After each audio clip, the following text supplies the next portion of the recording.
This is what's so interesting about product management. And I think that your experience is so representative of product that, in my opinion, is just as valuable and just as important as any other product management. But it's often not necessarily like what we think of when we think of product management, right? We think of the social networking app that we use on our phone, or we think of the app that we use to buy lots of products and get them delivered to our house. But what we forget is that most companies, if they don't already have technology to support their business operations, they're going to need it. Hmm. So what you were working on, while it wasn't what customers were buying, without an efficient and effective intake system, the business would not be able to operate nearly as effectively.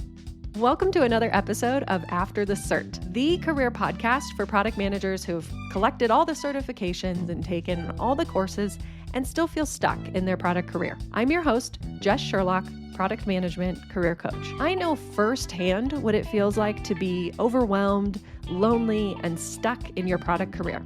And I'm on a mission to help you feel confident and empowered to take the lead in your product career and achieve your unique career goals. You can count on me for practical and actionable advice, plus relatable stories from PMs navigating the messy middle of their career. And remember, if you're feeling stuck with your product management job search, worried about making a great impression during your first 90 days in a new product job, or you want to position yourself for a promotion at work, I'm here to help. You can check out my coaching programs at justsherlock.com/apply and book time on my calendar so we can chat. Let's get into it. Yolanda, thank you so much for joining. I was just thinking back about when we met and feeling a little nostalgia. I think we did our intro call back in April of 2024, and it's like crazy for me to think about how much growth you've had in such a short period of time. And that actually, I think you have now done all three programs inside of my coaching community, You plus know, some time as a community member. And as someone who was quite skeptical of me at first, which we'll get into that later. But yeah, I know you very well. We've been working together for a long time. I am just so proud of you and how you've really like taken the reins on your career.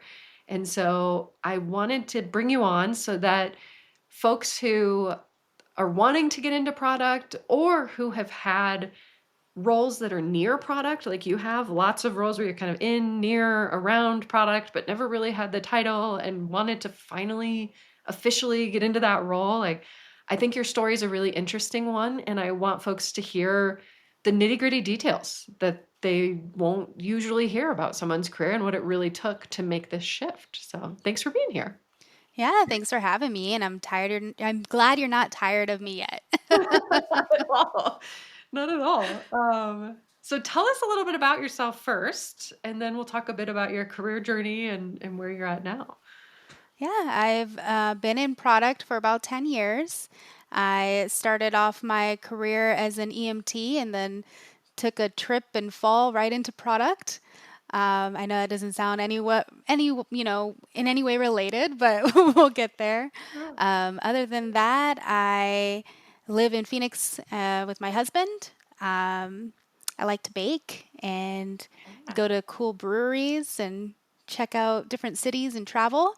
That's what I'm doing when I'm not working. Yes, I know. And I often wish that you were closer because you'd fit right in here. Like Phoenix and Denver are not too dissimilar, but I would have loved for you to be able to come to some of the in-person Denver events. But someday I'll have a retreat and I'll bring everybody around. So you were an EMT. I forgot that about you.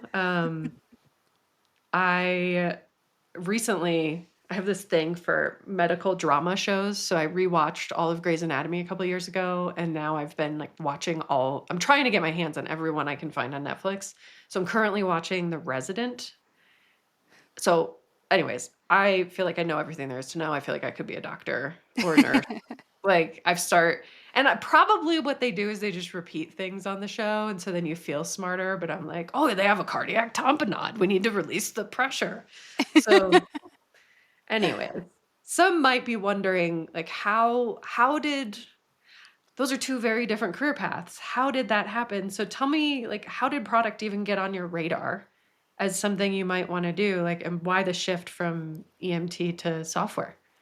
Yeah, I was going to be an EMT. I wanted to work in emergency medicine. I did work as an EMT for 2 years, and I worked with children with developmental disabilities for about a year after my initial EMT certification. At the time, I was living in Phoenix, and I had decided to move to Tucson, not knowing that what I had been doing in Phoenix as an EMT was completely different than what Tucson did. Different cities, different states, different cities, different towns all have different requirements for how they hire EMTs. And so, what I wasn't aware of is that by moving to Tucson, I wouldn't actually be able to work as an EMT. And if you don't work as an EMT for 6 months, you have to recertify. So at that time, I had to think about whether or not I wanted to recertify, how difficult it was going to be to continue to go down that path. Was it even what I wanted to keep doing? And so I had an opportunity to just think about it. At the end of the day, the decision was made for me because I decided to move back to Phoenix. And I was like, I'm not putting up with any of that. So Yeah. I took a temp job with US Bank. And during my time with US Bank, I was there for 4 years and I had five different jobs. Um, Wow. yeah, I think primarily what I was trying to do at the bank was figure out what I wanted my career to be. And in doing that, I tried to automate a lot of what I was doing. And with each thing that I made easier for myself and made easier for others, led me to more opportunities. So I went from that entry level position to a project analyst role. And with the project analyst role, I started to shadow business analysts and provide them with details and requirements that they needed. And started to learn that that was an actual career path where I could work more closely with technical people. I could provide them with the details and requirements they needed to build technology solutions. And so I found out that that was something I really enjoyed doing. And it didn't hurt that my husband is a software developer, and at the time he was just my boyfriend. But he kind of gave me the confidence to know that I could communicate with engineers at that level, and I could. He let me know that there were more roles outside of business analysts that I could be good at and could be interested in, and kind of just gave me that little nudge to go and figure out what those roles were. That's awesome and so handy when you have someone. It's a common thing actually that I've heard from people is they hear about product because a friend or a coworker or someone says, "Have you ever thought about being a product manager?" And and they're like, "Well, what's that?" So that's not entirely uncommon, but that's a really cool like start into the role through US Bank. So you mentioned you were automating some things. It's clearly a project analyst or even a business analyst. They're usually giving some sort of requirements to developers. So tell us a little bit about that, like what types of things you were automating and also what sort of product you were responsible for. Yeah, I think like a lot of people working in technology, I was lazy. I didn't want to have duplicate data entry. I wanted things to be a little bit more seamless. I didn't want to have to manually gather reporting and information like that. And so I utilized Excel and Access, Microsoft Access, to build sort of little applications that I could input data in one place and have it populate throughout different areas. So, for example, I had a Excel workbook and we had all of these different documents that needed to be completed to get a loan origination file started for a mortgage. And so instead of me going and like typing first name, last name into 30 documents, I put them all into Excel so that way I would have like a front sheet that I would enter everything in and it would automatically populate in all 30 documents. And then a big old button I could just push to print it all out on legal size paper. Yeah, I mean, that's a product in a way, right? Like I mean, I guess that could be something you could sell, but like you identified this problem, it was for yourself, certainly, but then you produced a solution. That's awesome. And Yeah. a lot of the best product managers are tinkerers. Like we realize it in hindsight, right? Or we're lazy. It's like there's got to be a faster, easier way.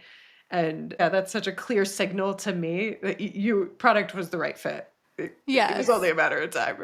Yeah, I had to write some VBA like macro code Yeah. to make it all work seamlessly. And what was really cool about that was it did start off with something that I just wanted to do for myself to make my day to day easier.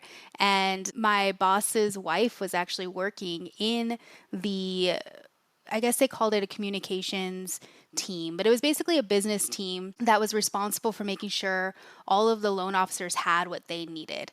And so my boss's wife ran that team, and she saw what I had done and actually took it and made it a tool for all of the sales folks within our region. So they all actually used that workbook to accelerate their own ability to create those files. No way. Yeah. And so you didn't, it's not like you set out being like, I'm going to show them I can be a PM. You just started doing, and it was useful enough that they Yep. started using it. That's amazing. It is amazing. All the more reason to just be as helpful as you can be, and only good things will come of that, right? Like be the one who tries to solve problems and maybe even comes up with a solution. That's what's going to get people's attention. So, did that lead to more opportunities at US Bank? This is like Mhm. slowly coming back to me because I remember you told me all these things over a year ago, but this is reminding me of why when we had our intro call, I was like, I'm sorry, why have you not had this product manager title? Like, this is very producty. So what ended up happening at US Bank? Did you get promotions? And Mhm. then what was next for you? Yes, with that, I ended up getting a promotion as a project analyst and kind of doing a lot of the same stuff, like just sort of automating, creating tools and toolkits for the sales team to be able to make their jobs a little bit faster, a little bit easier. And then I started using Access to make a database for them. So that way they would have more robust reporting on some of the pilots and things that they were doing. And with that, I started writing more code. And there was a particular challenge that I was facing, and I wasn't sure how to make it work within the tool itself. And I'd asked my husband, I was like, hey, I found online, right, that you could add code with a button to do this action. And I started to describe to him what I needed it to do. And he's like, oh, yeah, we can figure this out. And so he pops on and, starts to code, like actually figure out how to add the JSON code that was needed to power this. And I was communicating, what I needed, and he was building it. And he's like, yeah, yeah, you could do this job. Like we were saying, right? People sometimes are like, hey, have you ever heard or thought about being a product owner or being a product manager? And that was kind of the moment where he started putting that sort of title on there and telling me, like, Mm. hey, people get paid to do this. Yes, they do. They do. And this experience that you had, unbeknownst to you at the time, but I can see it very clearly, this was you were building internal tools, you were building internal products, which is a really great starting point for PMs who are trying to get experience in actually building things, working with developers, because companies are more likely to hire someone who's a little bit more junior early in their career to work on an internal tool because it's less risky, it's a little less visible, right? Versus like you were working on all these internal tools to enable team members, which is very helpful, very important.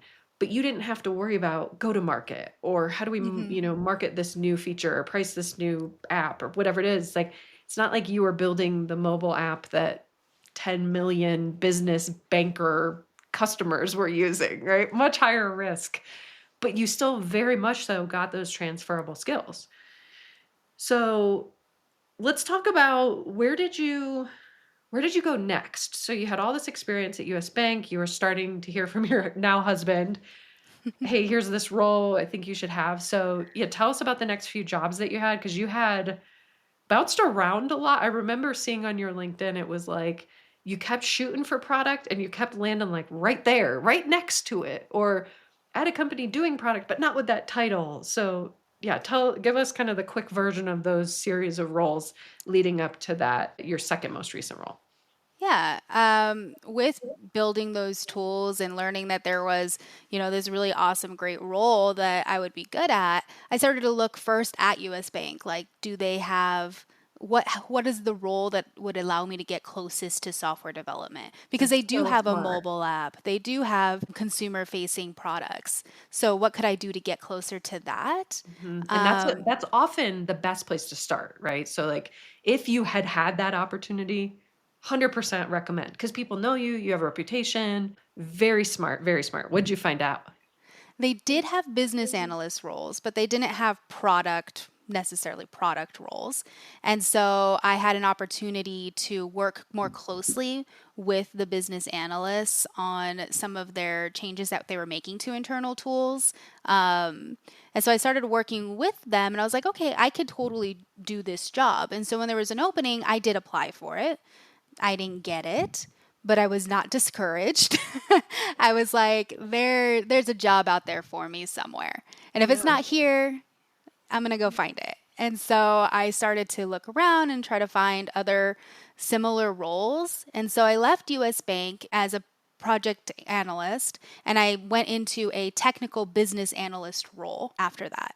And it wasn't quite, we said I'm product adjacent, right? It wasn't quite the end goal that I was looking for, that I was seeing in all of the podcasts and that I was reading about or hearing about from my husband or other software development friends, but it was closer.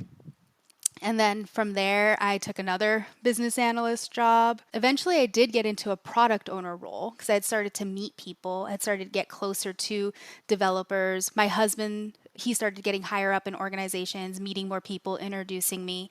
And so I did eventually land into a product owner role at a software development startup. So that was great. It was the first one that I was into.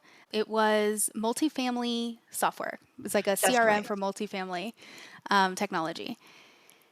And when I took that role, I was the only product owner. It was a brand new role for me. It was actually a brand new role for the team. The team had, while they were running Scrum, they didn't have all of the right titles and roles. So I was very adamant that I wanted it to be a product owner role. Before that, they had business analysts. You were like, not I again. was like, come on, you're doing Scrum.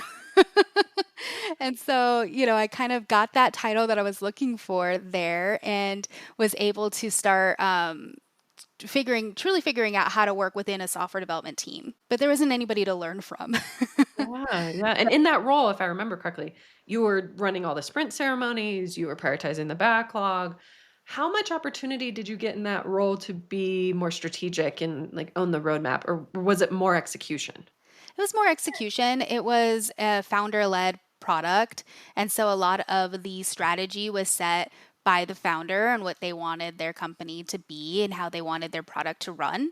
So while I had some input and I did work directly with the founder's CEO, so I did have an opportunity to bring ideas to him and to help foster the ideas that he was having and ask good questions. Ultimately, he was the one driving the priorities and what we were building. But I did get a lot of freedom to help design those solutions. So working right along with the lead engineers and with the designer to actually come up with the solution itself and then break that work down and execute that work. They didn't really mind or care what the solution was as long as they got to call it whatever it was that they were calling it, or it had the function that they were expecting. Got it. Got it. Was that organization in your mind mature in terms of product? Like, were you getting the opportunity to do customer discovery or measure the effectiveness of the things that you were building, or might you categorize it as more of like a what we might call a feature factory? A little bit more feature factory. I think towards the end there, I was starting to find opportunities. We built a BI tool. And so with that, we were starting to find opportunities within the user journey that we would be able to help build other features and functionality based on. But for the most part, it was, the leader of the company, the founder hearing what others were doing, what his competitors were doing, and wanting to beat them to it or to match what they were doing or do better.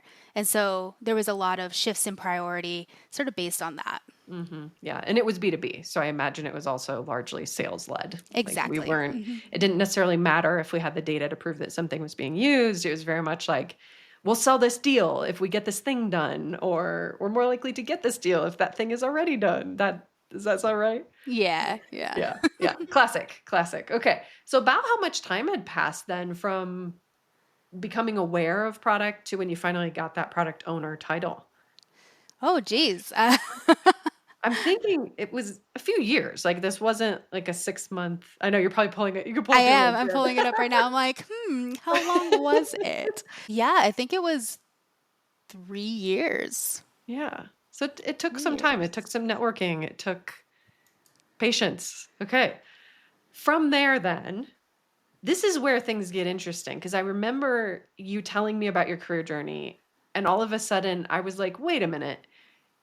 You became an engineer, but you didn't. But your titles. So tell us about the next few titles you had because they're kind of all over the place. Yes. So I did learn a lot in this product owner role with the multi lending family, company before I moved on.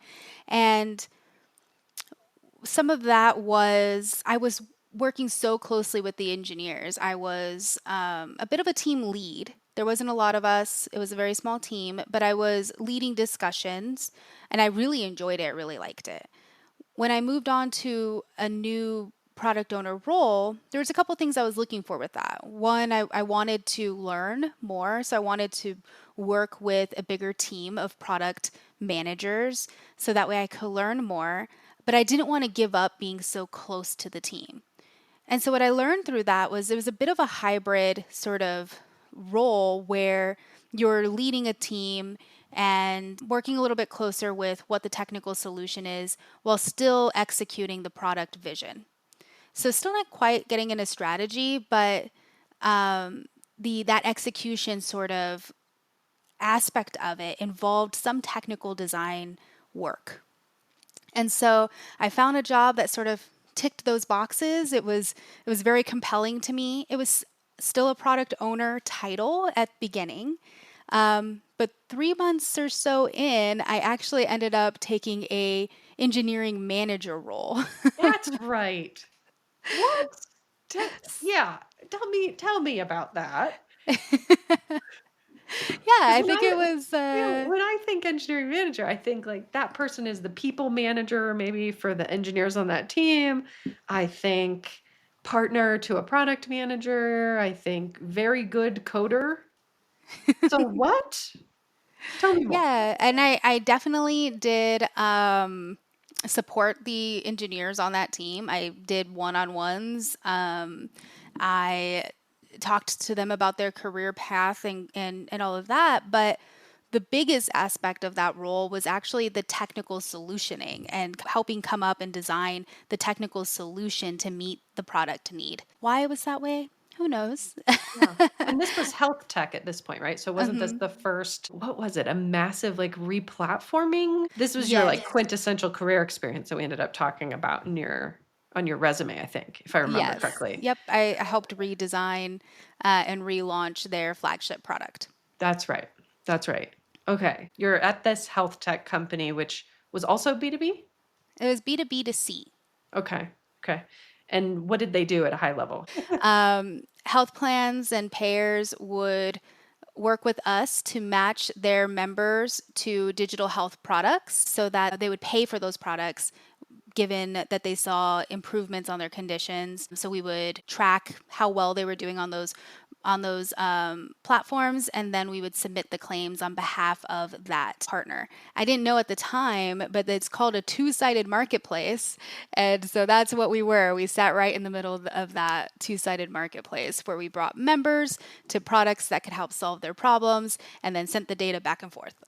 Got it. Yes, very. Yes, I remember when you learned that phrase. It was an aha moment for you. Okay, so this job, you were there a couple years. This was your first foray into health, which I don't think was on purpose, but it just so happened that your next few roles, right, were in and around health, including where you're at now. So tell us about that period of time in health, especially your time at Mind, where you were for almost 3 years. Mhm. Yeah, I went from that engineering management role into a Scrum Master role. Forgot about that And one. There's another random title. There we go. yep, Scrum Master. And then when I joined Mind, my title there was Solutions Manager, Technical Solutions Manager. Um, which Wow. again, is a title that doesn't make a lot of sense. Definitely Not in at this all. industry of health tech or just within product management at all. And so, over the last, I would say, 6 years or so, I discovered that there's really not a very big product management community within Arizona. And so, a lot of the jobs and roles, the titles don't make a lot of sense. But what I've done in every single role has been the same: working with stakeholders, defining what the product is, working on product strategy and what it's going to take to bring that strategy to life by communicating and working with engineers. I've literally done that in every single role since US Bank, but not necessarily with that title. And let's talk about this time at Mind. So I guess first let's give folks a little context. So Mind 24/7, what's the business and what part were you responsible for? They are a mental health organization. So they have clinics within the state of Arizona to help folks who are in a mental health crisis. They also have programs to help bridge individuals who come out of a mental health crisis and need to find long term support, whether it's therapy or psychiatry. It's a very needed service within our community, and I was very proud to have been a part of it. My role there had a lot of different aspects to technology as a whole. It wasn't just product management, but I actually really helped to build and drive their technology stack all around the business. So from business applications all the way through to the the medical record system that they're using within the clinic. And within the last year that I was there, I also helped to build and develop a intake product, and that one I actually did the design work and some of the engineering work to develop a low code solution to their intake problem, which was really wanting to make sure that they were collecting the right information timely and getting people to see a provider as soon as they could based on acuity and when that person arrived at the clinic. Hmm. And this is what's so interesting about product management. And I think that your experience is so representative of product that, in my opinion, is just as valuable and just as important as any other product management, but it's often not the focus or necessarily like what we think of when we think of product management, right? We think of the social networking app that we use on our phone, or we think of the app that we use to buy lots of products and get them delivered to our house. But what we forget is that most companies, if they don't already have technology to support their business and their business operations, they're going to need it. Hmm. So, what you were working on, while it wasn't what customers were buying, right? It wasn't the product. The company was selling, mental health support. That was the product. But without, for example, an efficient and effective intake system, the business would not be able to operate nearly as effectively, right? I think I remember Hmm. you telling me, was it like, I can vaguely remember it was like a stack of 10 sheets or something, and it used to take people, what was the issue? Why did you build this intake process? Because there was a very significant problem here that's no different than any other, right? Like identifying a product problem and then using technology to solve it. Yeah. What was that problem that triggered the whole intake system revamp? Well, they're using an Excel spreadsheet to track Okay. when patients had arrived and a series of sticky notes to track where they were.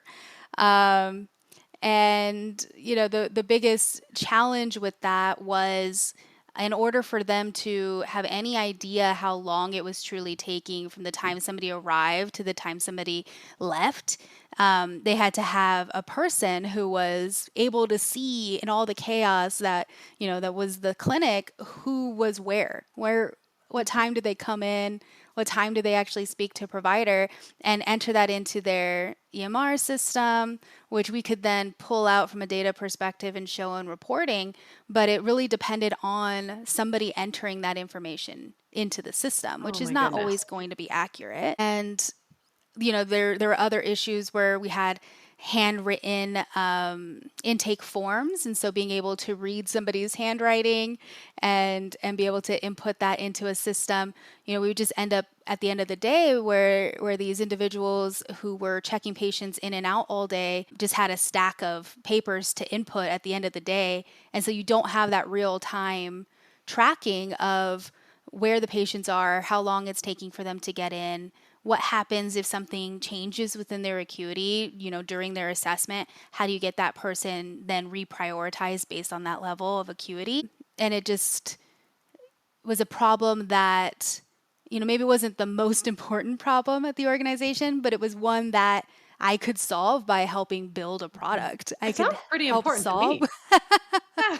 I mean, the idea in 2025, the idea of a human having to enter a stack of paper, like if I go to a doctor's office and I have to fill out a handwritten form, I don't know, maybe it's the product manager in me, but I'm like worried you're not gonna be able to read my handwriting. I'm like, can you just give me the damn keyboard and I'll type it in myself? Like, why are we playing this game of telephone? So, um, to bring it back to the point though, the point remains, which is product management at the core is identifying a problem, a customer problem and or business problem that can be solved scalably through technology. Mm-hmm. And that is literally what you were doing here. And it Yes. was in support of, right? It was an enablement to what the business was offering as its primary offering. But certainly the P&L looked better because of the work you were doing, right? I presume Mm-hmm. we saved money on headcount.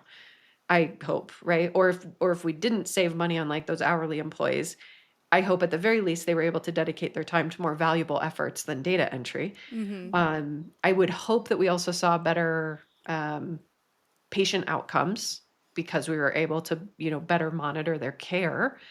And then I can't imagine that there were certainly probably errors in the data entry. So hopefully there was also better patient outcomes because of better entry. So all to say, um, were you working on the product that was being sold? No, but it was absolutely an enablement, a technology enablement to the product being as effective as possible.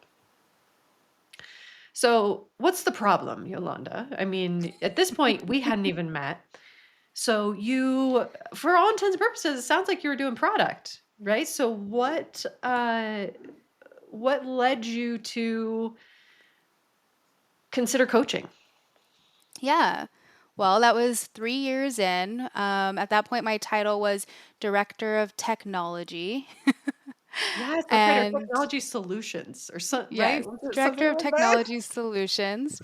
And the product part was the solutions, I guess. But there was a lot of other work that I was doing beyond the product piece. I was also helping to manage the help desk. I was helping to manage changes to our EMR system, which was the actual evaluations that the providers were taking. I was helping with just so much more outside of product management. And my job started to really change and take a focus on technical project management, which was not More like something that IT. Is yeah, it starting to feel like IT. IT? I started feeling like IT. I started feeling like a lot of my job was trying to figure out where to cut, right? Where to cut technology expenses and things like that. And it just wasn't something that I ever saw myself really doing. And so I wanted to get back into a more traditional product management role. Even though we just had this conversation about how I did not have a traditional product management path at all. But But I I remember when you came to me, you had this sense of like, I want to work on a scrum team again. Because also you were doing everything, I which was was doing great everything. experience at Mind. Yeah. But you were like, I'm tired of doing the design and the requirements and the customer research and sometimes even building it. Was it Power Apps? You were building also, you were like shipping out Power Apps, mini apps, like they were hotcakes. Yeah, I wanted to work closely with an engineering team again, like a full engineering team instead of just like one guy. He was a great guy, but I wanted to Yeah. work with a team again. I wanted to work on a product where the product or the what I was working on was actually the product being sold and the revenue generating application itself. I missed sort of working on a team and shipping a product. And so I wanted to get back into that. And I just didn't really know how. It had been so long since I had really been looking for a job, building a community or connecting with people. And sort of, I wasn't quite sure how to get back into that. So I wanted to find a coach who could help me figure out what my next steps were, but I really wanted them to be focused in product because I that's where I wanted to go. And I wanted somebody that could understand my uniqueness and the uniqueness of the role I was trying to get into, to help me figure out all of those skills that I have that are transferable and how to really make them shine. Yeah. Yeah. Let's talk about like why did you choose me? Because I remember you were pretty skeptical of me. I think I told you this story about how you were one of the first people who was like, I'm gonna need to talk to a previous client. You were like, why should I trust you? Which I so appreciate. I actually love that about you. But what led you to decide that we would be a good fit? Yeah, I think I looked back at my message history to prepare for the podcast a little bit to remind myself of all of those good things. And I was definitely hard on you, but I was hard on others too. I was fair and Okay. equal. The 3 years prior to that, I was assessing vendors, right, for a lean startup. And so I definitely had was utilizing some of that. I wanted to know sort of what you brought to the table, what was your differentiator. But I was also, like I said, really focused on wanting to make sure that I found somebody who knew this role, knew product management, and that it wouldn't just be like a cookie cutter course. It wouldn't just be another certification. It wouldn't be, me just watching videos and, all that kind of stuff. I wanted it to be a little bit more personal. And I felt like even if there was a workbook or some videos to watch, that would be in combination with meeting with somebody versus like it only being a course. Mhm. Yeah. And so I felt like your program had a little bit of all of that. And I also felt like there were options, right? Of being able to sort of figure out what was going to work best for me and what I needed versus just kind of getting what everybody else was going to get off the shelf. Yeah. Yeah. I remember I have your notes pulled up here from our intro call, which Oh, is geez. I call now the alignment call. And I giggle because like now, I mean, you told me your answer to the question of like, what tell me about your career today. It was like 6 paragraphs.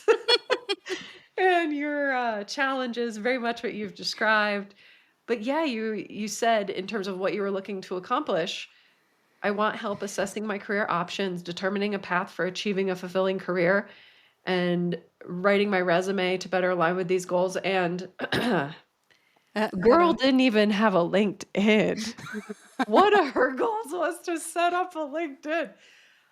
That still makes me like so good. So good. I was like, well, we can have an impact here because step one, we're going to get you a LinkedIn. Step two, we're going to figure out what to put on it.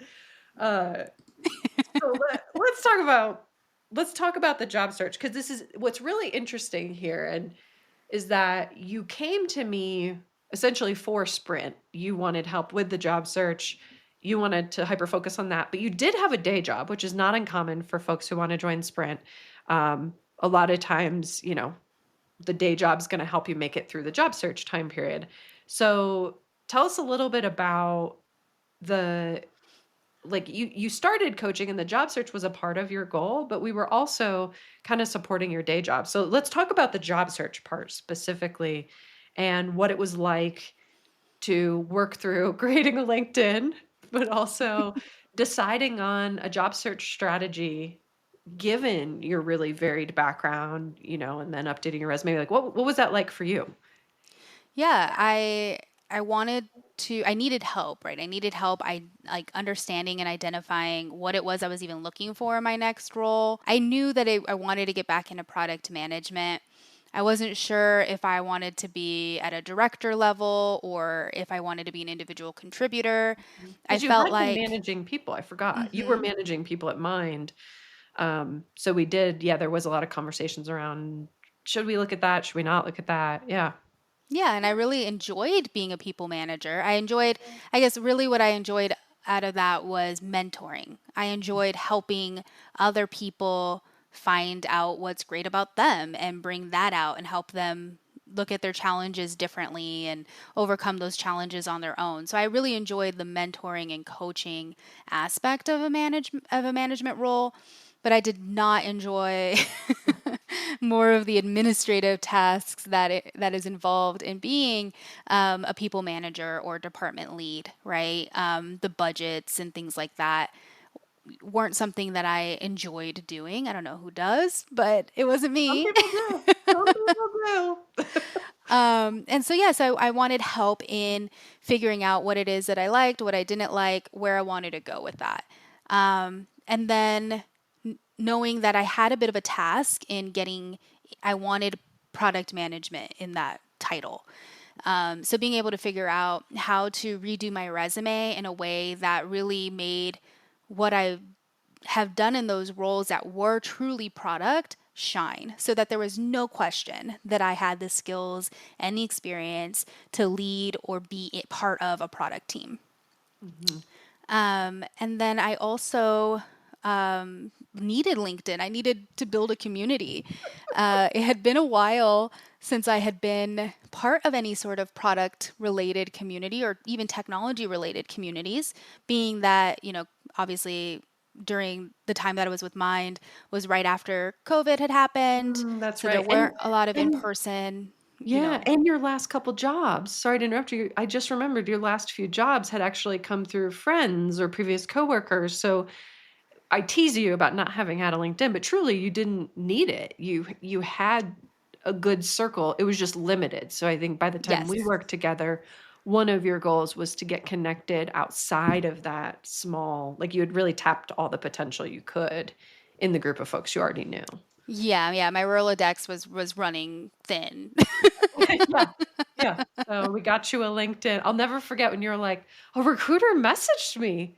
Is that a good thing? I was like, "Is this a scam?" No, it's a good sign. It means it's working.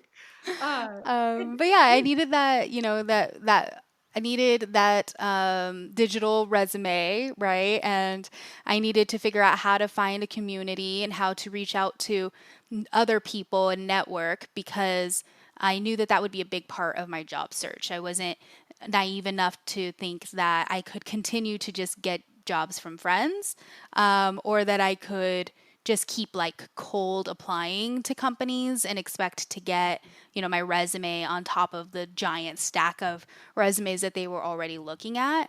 So I knew I needed to build that community, and I didn't want to, or, build that networking, and I didn't want to wait until I absolutely needed it.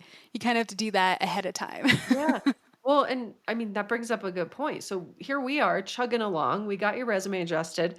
We took some liberties with some of the titles. And I remember our conversation about your most recent role in particular, where I was like, we got to get rid of this director of technology solutions nonsense. And we're just going to call you director of product, which for anyone listening is a really common technique that I use because it's okay to make an adjustment to a title if it's still accurate in terms of level, right? So if you were, for example, a product owner and essentially it was just a product manager role, it's okay to shift it from PO to PM. What would not be okay would be to shift like a PO role to a principal PM title, Hmm. obviously, right? Because then you're just fibbing about the level. But I remember we really worked through like how do we talk about your superpower? How do we position your ability to wear a lot of hats as a strength? How do we really highlight your technical skills and all this work you'd been doing with low code, no code systems and integrations, as well as like a sprinkle of people leadership, right? Hmm. And using more producty language with a lot of what you were doing, right? Instead of saying you were, taking in requirements from stakeholders, it's like we highlighted the fact that you did in-person discovery, to watch processes and figure out where the gap in the customer journey was. Like it was, it's not that like what we did was just refine and adjust the language we were using to talk about your experience. So it sounded more producty. And then we had our Hmm. work cut out for us to get you to also speak about it more producty, which wasn't hard, but it is a shift a bit to highlight, we were working towards these particular goals. They happen to be geared towards the goals of an internal product, but still goals nonetheless. Here's what you did. Here's the outcome it generated. Hmm. And that, I think, landed pretty well. I have your numbers here from your job search. So tell us the data on your like job search funnel Yeah. that led to this new job. Sorry, I closed it earlier for some reason. That's all right. Yeah, so over the course of, I think it was 6 months. Yeah, over the course of 6 months, I had applied for 160 jobs. Yowza. Yowza. And were you Yeah. editing your resume for each one? I had like a couple of points that I would Mhm. flop, put in and out depending on swap. That's the word I was looking for. Yeah. Excuse Yeah. me. Hot swap.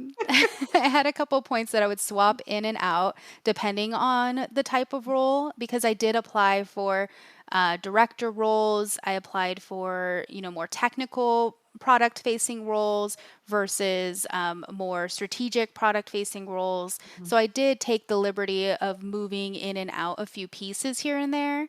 And then I also wrote cover letters and I tried to make those as customizable as possible, but I did have a couple of boilerplate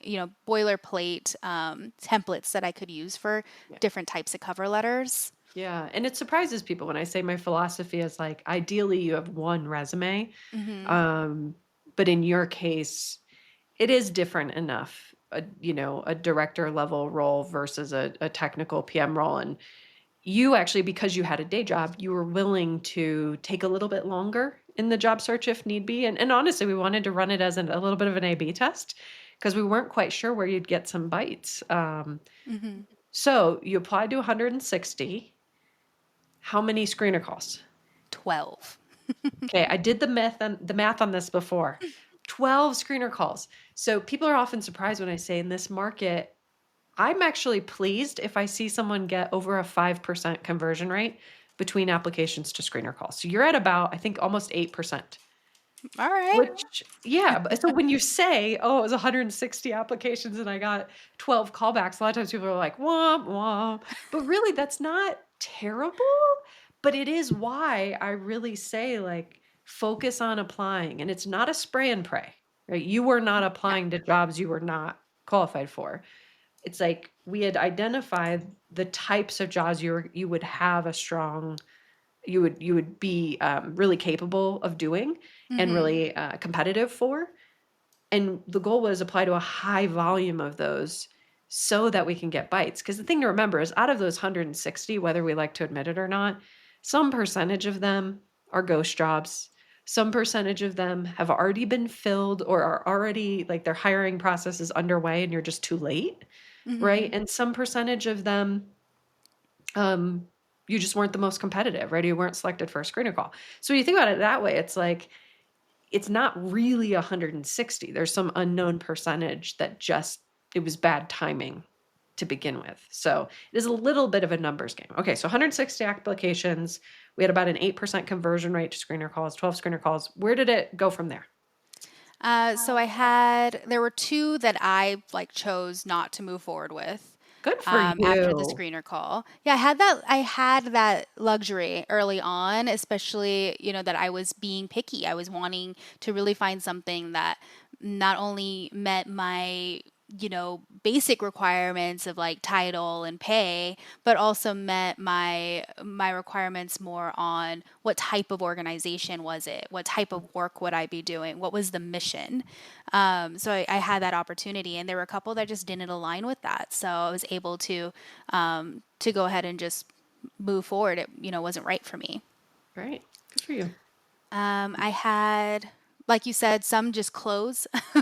There Mhm. were two that actually closed during the interview process where they didn't hire anyone at all. They just closed the role for That whatever happens. reasons. A lot of times, like budgets get frozen, something changes at the company. Yep, that happens quite commonly.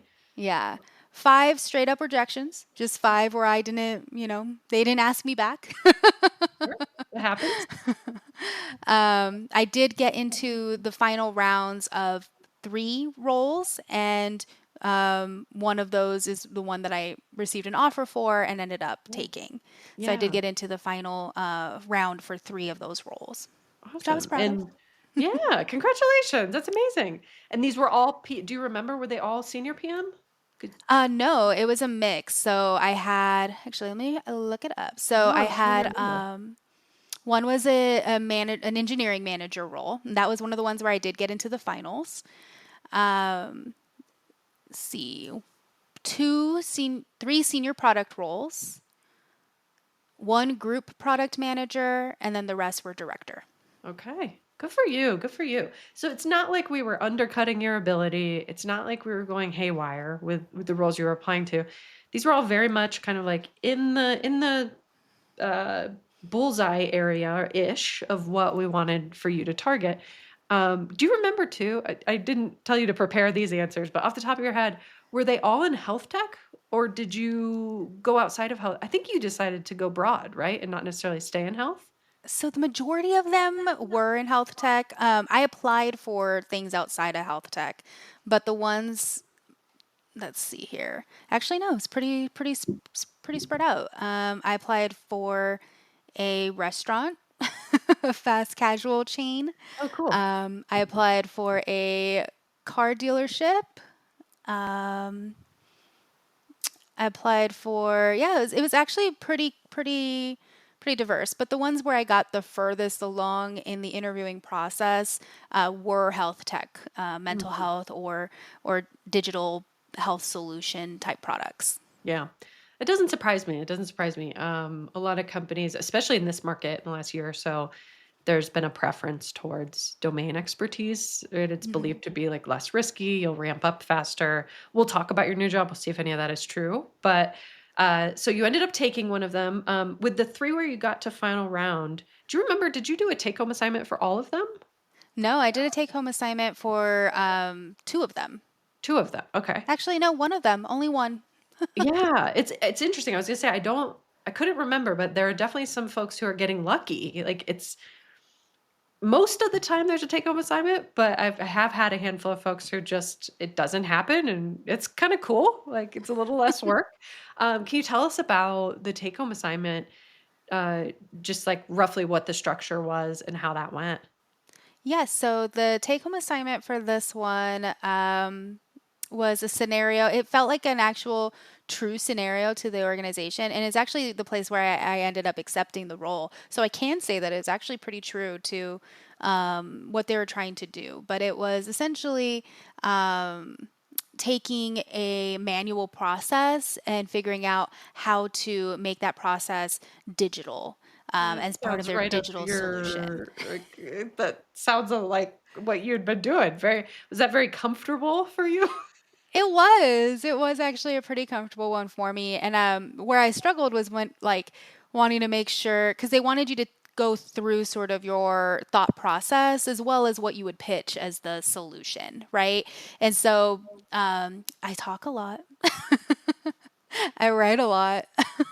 So being able to figure out like how to shorten it up and get to the point was definitely, I think, the hardest part of it. But it was, trying to figure out like making sure to clearly articulate what my mental process is when assessing a problem and figuring out a solution. Mhm. And so Yeah. being able to write that down in a way that would resonate with, hey, like I can apply this to any, situation. Exactly. Yeah, and that's something I tell folks a lot in the sprint program is the take home assignment in the case is really to see how you think. Hmm. So it's a lot about showing your math. It's not so much about the answer that you get to. And so the better you can do at showing that you have a repeatable way, maybe that's a framework or a process that you like to use. Like the double diamond process, for example, of like spending a lot of time in discovery and the problem space before you move on to solution. But it's also about making sure that you're not like rigid, too rigid Mhm. about your processes, right? So the more senior of a role you're applying for, the more you want to show that you can flex and be adaptable to context and, unique trade-off decisions that might surface. So, um, yeah, like, do you remember in the process of um, moving forward in these interviews as you and I was supporting you, I remember over like DMs and voice memos and like, what was that like to have a partner in that, knowing that when you got a curveball, you could be like, Jess, what do I say? Oh yeah, it was 100% needed. MVP trophy goes to Jess. Like there were moments where it wasn't just that I needed guidance on, I hadn't interviewed in a long time. I hadn't been through these types of interviews in a long time where I knew nobody right at the company. So it wasn't only that I needed support in like, hey, what should I do for a take home assignment, which I had never done before in any job ever. So, like, what was expected, but also just getting through sort of some of the jitters, right, before an interview. Like, hey, this is a different role for me. This is really on the marketing side. I've never done anything like this before. How do I make sure that they know that like I can do this job. So being able to talk that out with a partner and with somebody who knew me and knew what my resume said and what I was trying to go for and could really help me connect those dots. Like that's something that I couldn't just call up my bestie and ask. Like she's a teacher. She's great and she'll tell me I'm great, but she wouldn't know how to connect those dots for me. Yeah, absolutely. Absolutely. So you got an offer. Hmm. Tell us about that. Was it good? What was it? Well, it was good. I ended up in an individual contributor role. I Cool. did, yeah. And, I think part of my concern with going from a director role to an individual contributor role was, am I going to need to take a pay cut for that to happen? I didn't. I did not need to take a pay cut for that to happen. And I think part of, the beauty in again being connected to you and your community was to know how I was pricing myself, like what I was pricing my value at, and how did that compare to peers and other people in the role, and being able to understand and know if I was asking for too little, at the beginning. And so that was also an area where having you there was super helpful. So yeah, so I got the offer. The offer was at the dollar amount that we had discussed during the interview process, but I felt like the PTO was a little bit low, and I kind of wanted a little bit more in that offer. I didn't really feel like I needed to ask for more like money, but I wanted to make sure that I was able to take the time off that I needed. I was especially concerned with going back into a software startup, would if I would be able to take the breaks that I know I would need to be able to stay fully engaged with the development efforts. So that was something that you helped me with in figuring out like Forgot about that. We got you another week or 2 weeks. I don't another remember. another week. That's Hmm. right. Okay. Which is important to you because wasn't it you take like a international trip every year, right? Which is one of the things that was going to suck up almost all the vacation they were initially going to give you. Yeah, I try to go to like Maui every year, and then every other year I try to go on an international trip. So I know, right? Poor me. Jealous. I'm so jealous. One of my other clients right now is in Portugal, that punk. She was Yeah, messaging me. I was like, oh, that's next on my list. Next on I my went to list. Portugal last Yeah. year in October. It was Yeah. amazing. Yeah. I'll never forget when I got the message from you. I got the offer, which then it triggers, right, that milestone call to talk offer and to talk negotiation. And the tendency can be, I've been looking for so long or I've gotten this far, like I don't want to lose it now. So sometimes folks are scared to negotiate. I think you were even a little bit like, I don't know, it seems like a throwaway, like do I really maybe I don't know, I don't want to lose it over a week of vacation, but generally speaking, eh, companies expect that you're going to counter with something and Yeah. vacation is a relatively easy thing to get. unless the company has some sort of policy of like everybody gets treated the same. But if the company's willing to be flexible, PTO is a really cheap way for them to come up because it does have a cash value, Mm-hmm. but it's pretty insignificant compared to asking for a bonus or a salary increase. So, Yeah. congratulations. And one thing we didn't mention, but I think is sort of funny in hindsight, is you actually got laid off suddenly and unexpected. I don't remember the details with the business, but while you're, doing your day job, things are going well, you're looking for this new job, kind of out of the blue, a layoff had happened, but it turned out to be perfect timing, I think. Yeah, I mean, it was as perfect as timing as a layoff could possibly be. Yeah, I had already been engaged with you. We had gone over the hard parts, right, of really getting myself out there and positioned. I think I had already been interviewing with possible companies, feeling like I was getting pretty close to some finals on a couple of those. And yeah, I was laid off. I like to pat myself on the back and say I made it through round 4 of layoffs. It was just a really hard year for the organization. And they were having to have a reduction in force in order to keep doing the good things that they were trying to do. And I was just, it was my time. Yeah. Yeah. What a um, blessing. A blessing, yeah. I think, in the long run. And it was shortly thereafter. It was within 60 days, like well within your severance, Oh I no, believe. it was very quick. I had already had the first couple of interviews with the company that I ended up going with, and I was pretty far along and pretty confident that I was finding the right place.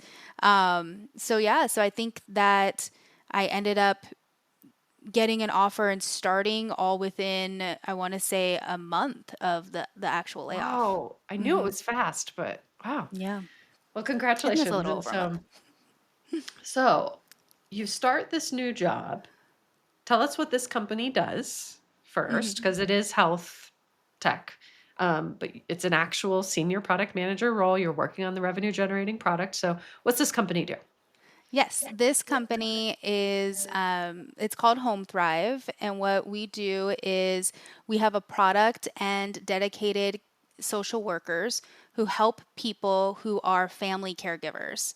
So these companies will offer this as a benefit for their employees, and they can download our app and they can work with our social workers to basically help them help the people in their lives. So it's really cool. I enjoy being part of it. It's a younger company. It's a smaller engineering team, a smaller product team, but we're small but mighty. Yeah. And would we call this a two-sided marketplace? Close. I have happened to have been working on some of our partnerships, but we are very clear that the partners that we're working with are an extension of the services that we provide. Got it. So, not a Got marketplace, it. So we're B2B but to C. it's That, B2B to C. And from a technology perspective, I am helping make sure that we have all the information needed to match people to services that can actually help solve some of the tasks and problems that they have within the caregiving space. Mhm. So maybe finding additional resources for them or giving them expert advice and being able to match them to those partners and Yeah. programs. Yeah. As someone who's, golly, I have friends and even my parents, I have lots of close acquaintances who have been caregivers of parents or family members. And so, yeah, I can appreciate those folks need all the help they can get. So it's Hmm. very cool work. I know being at sort of a mission driven company that aligned with your values was really important. So it's not only exciting that you got to get a pay bump, you got to get closer to product, but you also got to work on something that is actually aligned with your personal values, which is great. Yeah. So tell me about that feeling when you first got the offer. Obviously, you're excited. It's what you had hoped for, Hmm. but now you also have to do the job. Right? So, like, how are you feeling? Like, what was your confidence like knowing that, okay, I got it, but now I have, I pressed them during the interviews, but now I have to actually go do this job. How are you feeling? Yeah, this is another spot where I came to you and I was like, I know how to do this job. But like, what if I don't? Like, what if I somehow forgot how to actually prioritize a backlog or write a user story? Some of those fundamentals, because I just hadn't had a need to, like, nobody was watching how I was doing it at Mind, and even at a couple companies before that, because I had just gotten so far removed from the general product space that as long as I was meeting the needs, nobody cared how I was doing it. And so I was concerned. I wanted to make sure that I still had the fundamentals down, and that I could still communicate to other product people in a way that made sense, right? And still, like we said earlier, how do I talk about all the things that I've done that are product in the right tone, in the right terms, so that I do look like I know what I'm talking about. Yeah. Yeah. Yeah. And so you did decide to sign up for Scale. What what made you decide that that was the right thing? Like what was the thing you were most excited about in signing up for Scale right at the beginning of Yeah. that brand new role? It seemed like a good opportunity, right, to make sure that I was doing the things that I should be doing to ensure that I'm successful right away. And giving me confidence, right, to know that like I do know how to handle these situations. And then also to hold me accountable to the goals that I was setting as part of that. Because I didn't want to just sort of fall back into old patterns. I wanted to make sure that I was continuing to grow and develop within this role, that I was taking this as an opportunity to really leverage those fundamentals and shine in the role. Hmm. And can you remember moments? Because I remember some of our early conversations about team dynamics and things. And I know you're still at the job, so whatever you're comfortable with. But can you remember a particular challenge that like having me as your like phone a friend during the first 90 days, where that really was clutch? Like, can you think of moments where it might have gone sideways, right? If you didn't have that phone a friend available. Yeah, I haven't had to share a sandbox in a while. um, I remember, yeah, you were like, there's other PMs. What do I do? right? There's other people with opinions. Um, but yeah, we laugh about it. But when you don't have to compromise very much in your role just because you're the only one and there's no one to challenge you, you get used to that. So when you take a role that now there's other people, you're the newbie, right? You're the new kid on the block, and there's an established product already, so there's history there. Um, and there's team dynamics, right? There's people that are already used to working together. Not only did I have to remember how to play well with others, but I also had to help my team play well with others too, because I did join a small team. So there were already team dynamics there that they had to let me into. They had to, remember to tap me on the shoulder as well. And so, yeah, so, having you in my corner and having my phone a friend really gave me an opportunity to assess that. Like, why was I so upset? And what was an approach or a solution that I could leverage to help us get back on track, and not make it seem like I was upset when it came to actually talking and handling the conflicts. But how could I move past that in a way that made me seem like the team player I was truly trying to be? Hmm. Exactly, exactly. There was a lot of managing up that we talked about too, because I think while you have product leadership, there's opportunities, I think, where you actually bring in some really smart practices around prioritization and road mapping and planning that this team clearly can benefit from. But getting that alignment and influencing people who are above you, that's also tricky. And I know you kind of came in, I worry that you might have come in a little hot, right? Had we not had the opportunity to have some of those conversations first and sort of, okay, let's let the big feelings out, but now let's talk about the right way to actually navigate this. Yeah, I think there's a balance, right, to coming into a job and showing your experience and strengths and skills from the beginning, knowing like, hey, I'm here, I know what I'm doing, I can take this job and run with it. Um, you know, to also being like, I'm open to learning and open to experiencing or learning from your experiences as well, and truly being a team player in that way. Um, so I think if I didn't have you, I definitely from like fear, right? And concern of not wanting to look like I didn't know what I was doing, could have come in a little bit too hot because I felt like I had something to prove. So having your support and being able to walk through those situations as they were arising within that first 60 days, 90 days, really made a difference. Yeah. Yeah. And I know some of our early conversations were a lot around really digging into how your product area was contributing to the larger business goals and also really understanding those business goals that hadn't really been socialized, I think, in the early part of you being there, which led to you got some FaceTime actually with your team. I think I saw you post on LinkedIn. It was very exciting to see you show up in my newsfeed.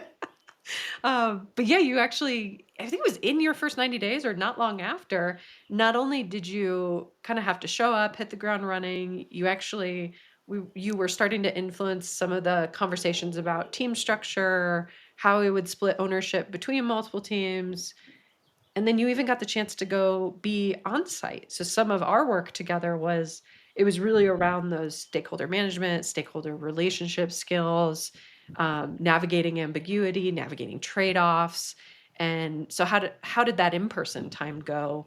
How did you feel going into that? Like, this seems like it could be a little nerve-wracking as a newbie. Yeah, definitely. And I think, something that you coached me through too is not being too prepared, like not trying to plan a whole presentation that might get skipped because we don't have time, and then I'd feel bad about all the time I spent on it. So I think some of like being a perfectionist and wanting to over prepare, having you help kind of talk me through that so that I wouldn't push for something that just wasn't right because I spent time on it.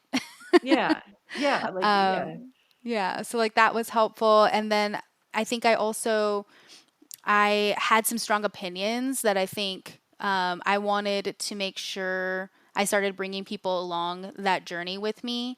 And I wanted to influence from within the team. I didn't want to come out and say like, well, this is the proper way to do this, and here are I'm my right. cited You're wrong. resources.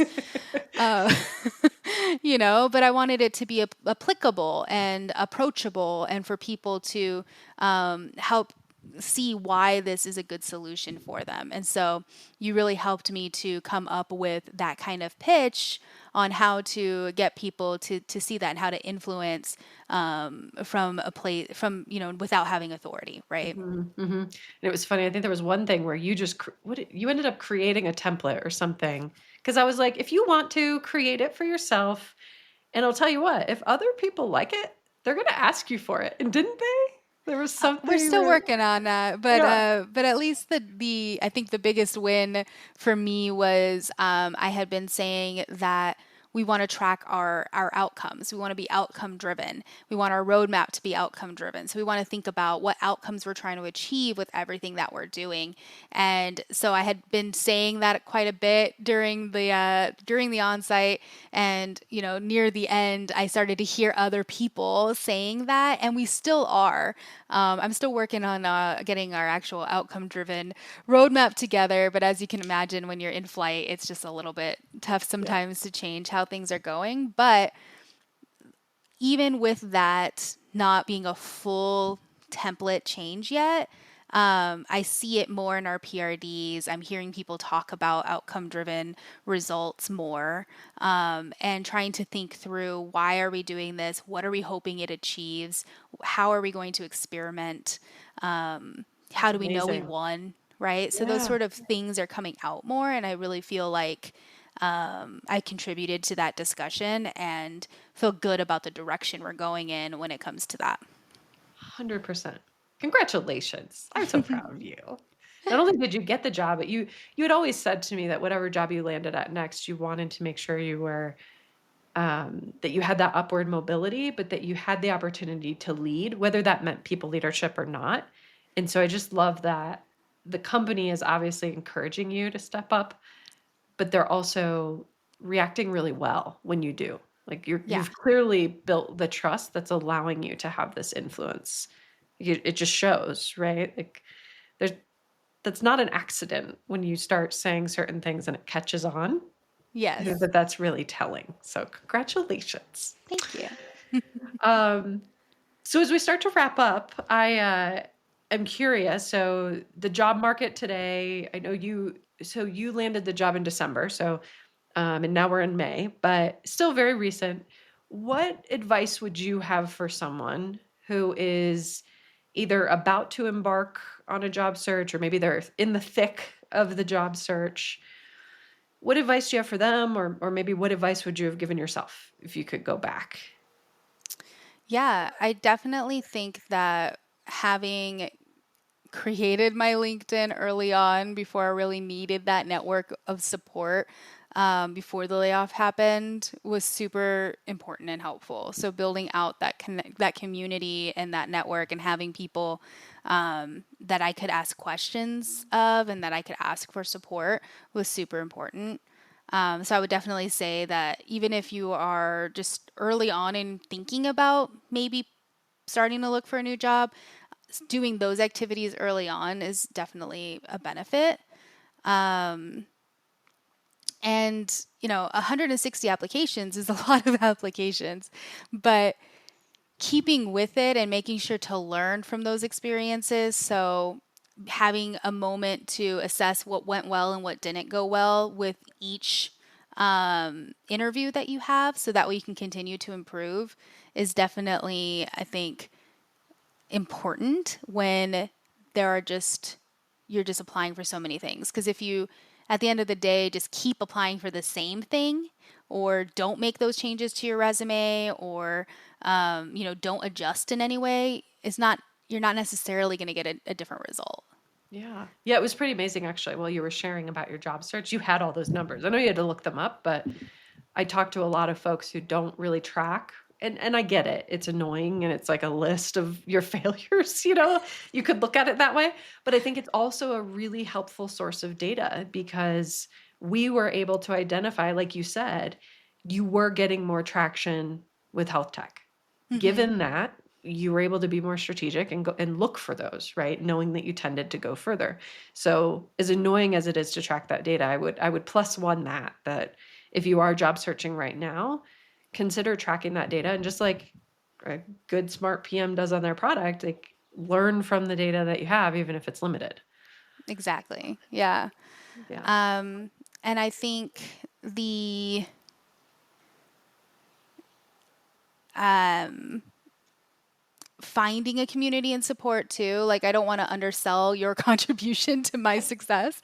I do really truly think that having a partner, having a coach, somebody who understands what I'm trying to achieve was so helpful because I think that going to just any career coach wouldn't have yielded the same results because they wouldn't have been able to help me get out of my own way when it comes to really defining what I was looking for in a product role and how to really make that shine. So I think that, as much credit as I get, you get equal credit because you truly were a partner in that journey. Yeah. Aw. It was fun. I love doing it, but I feel like when you first came to me, you were, I don't know, on the outside looking in for whatever, almost like you were like, well, I want to be in there with all the rest of the product managers. But yet, when you would show up to group coaching, I was like, you fit right in. And eventually you really took to that, or you're like, oh, I do. Like, and it was amazing the times you were able to provide some coaching to other folks in the community during hot seat coaching. And I was like, see, she knows her shit. And so yeah, I just love the growth that I've seen in you. And in fairness, I didn't know a whole lot about the Phoenix and Arizona market. So through you, I got to learn as well. I reached out to, I think, a dozen people that I knew who had ended up down there, and was able to determine that it wasn't just you, that the product Yeah. scene was pretty early on, and titles were weird, and um, yeah, there weren't a lot of places to network. So I think sometimes you have to seek that out because it's just not going to be naturally there. Here in Denver, we have a lot of resources. But yeah, that's not something you had access to. So Yeah. very important. And I, What I a, will say like one last thing too, just as advice, the being able to really redo my resume and the way that we did it. The job I ended up getting was from applying to a company that I had no connection to. So that's I right. did It was a apply. cold apply. It was a cold apply. I did apply to a lot of jobs where I did have a connection to. And I would say out of those 12 phone screenings, actually only two of those were somebody that I had been referred to. Only There you two of the go. 12. So I just want to call out that being prepared and having a really good resume that does set you apart can make a big difference too. So definitely follow the pattern there for Jess's resume template. Yeah. Yeah. Well, and it's interesting because folks will get really attached to those referrals. And referrals can be really helpful, don't get me wrong. But they don't always pan out. And so I think it's just like anything. Diversification is important, but I always tell folks get referrals when you can, but also a cold apply. Hmm. But, it's a different part of your strategy, but as you're showing, can absolutely be just as effective. Um, it is a numbers game. So, what about last thing here? What about advice for folks who are maybe about to start or have just started a new job and just came out of a long, grueling job search? What advice would you have for them, or what would you go back and tell yourself if you could go back to day one? Yeah, setting goals I think is really helpful, and then having a way to hold yourself accountable to those goals, so that you are sort of leading yourself in that role versus waiting for your manager to tell you who to go reach out to and how to get started.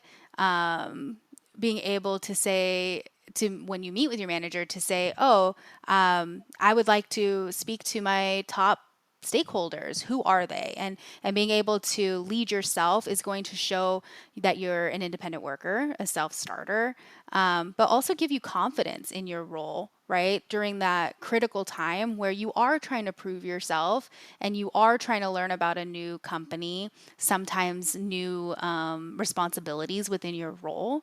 So if you can set goals that you can achieve and look back on, you're just going to feel that much better about actually starting that role. Yeah. And if you're lucky enough to have a manager who gives you a 30, 60, 90-day plan, great. It's very uncommon in my experience. You didn't get that, did you? No. It sounds like magic. Uh, I mean, it sounds great, but the reality is, like, product managers, there are very high expectations on product managers, especially senior and above. And so being able to show that initiative, like you said, is huge. And first impressions matter. So getting to that first win, or that first thing that you're shipping, whatever it looks like in your product, that has to be the goal. And so in the scale program, if it sounds appealing, if it sounds like, okay, gosh, I wouldn't even know where to start with my 30, 60, 90-day plan. I mean, the scale program literally sets one out for you, and we Hmm. would meet regularly, twice a month, to go through the plan. There's a workbook. We're going to start by understanding the company mission, vision, values. We're going to talk about how your product fits into that. We're going to talk about the goals of your product. We're going to talk about how to identify your stakeholders, how to talk to them. Of course, we're going to get out, learn our customers, learn our product, and so on and so forth. So if you feel like you'd want a weekly plan, right? Because you truly don't know how to start.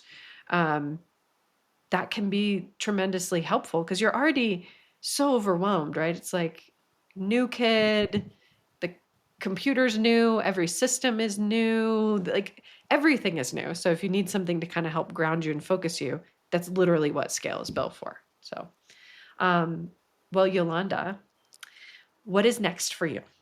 What goal are you working towards? I miss you, but I know you'll come back, but we took the training wheels off for a bit. So what are you working on?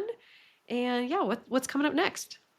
Yeah. Well, right now I've been primarily focused on some of these really great partnerships that we're working on to help make sure that we are providing services for our members who need us.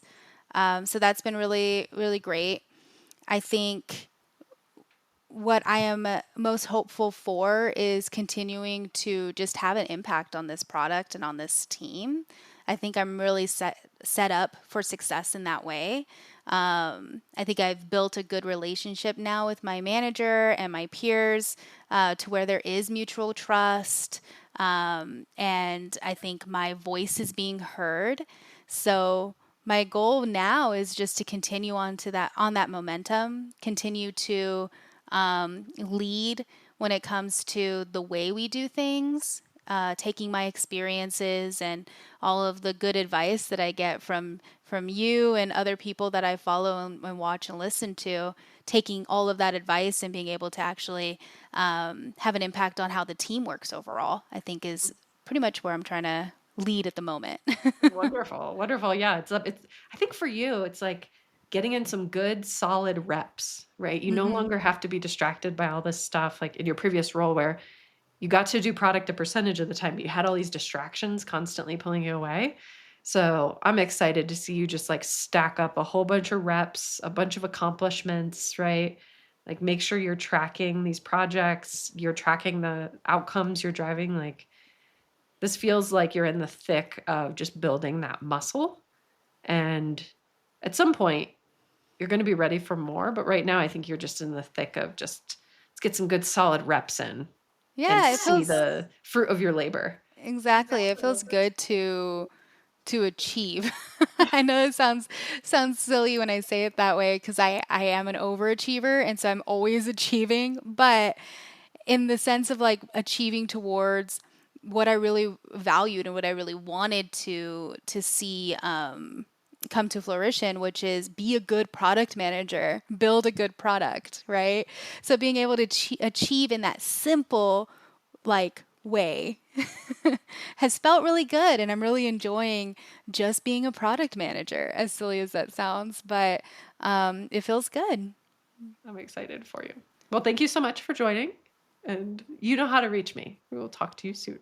Yeah, thanks for having me.